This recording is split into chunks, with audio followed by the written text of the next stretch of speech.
The weirdest jobs in history. Number 7. Human alarm clock. Before alarm clocks were invented, people hired knocker-ups, individuals who tapped on windows with long sticks or even shot peas at the glass to wake their clients up. They walked the streets before dawn, making sure factory workers and bakers got to work on time. Some heavy sleepers needed extra effort, so the wakers kept shooting peas until they woke up. Interestingly, some of these human alarm clocks even had their own knocker-ups to wake them first. Number 6. Whipping boy. Being an English or French prince had its perks. You could never be punished. But instead of getting away with bad behavior, the punishment was outsourced to a whipping boy, a kid who got beaten on the prince's behalf. The idea was that watching his friends suffer would make the prince feel guilty and start behaving. As you might suspect, it probably didn't work. But hey, at least the whipping boy had a job. Number 5. Leech collector. Back when doctors thought bloodletting could cure anything, leeches were worth their weight in gold.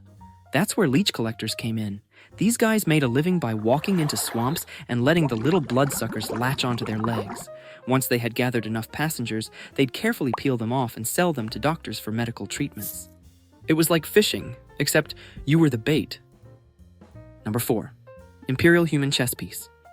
Imagine standing still for hours, dressed in elaborate robes, waiting for someone to move you. That was the life of a human chess piece in the Chinese emperor's games.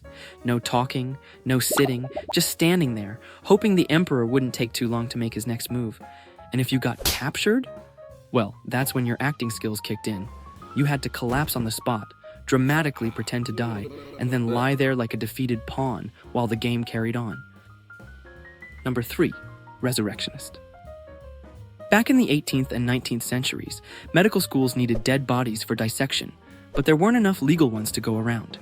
That's when resurrectionists stepped in, people who made a living sneaking into cemeteries, digging up fresh corpses, and selling them to scientists. Some got so into the business that they skipped the whole digging part and just started making their own cadavers.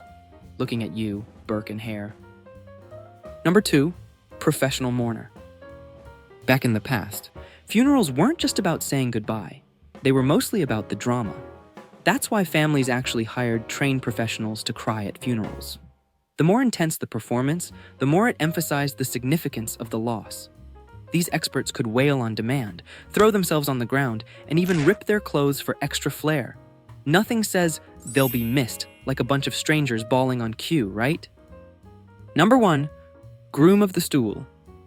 Believe it or not, one of the most important jobs in the English royal court was helping the king go to the toilet.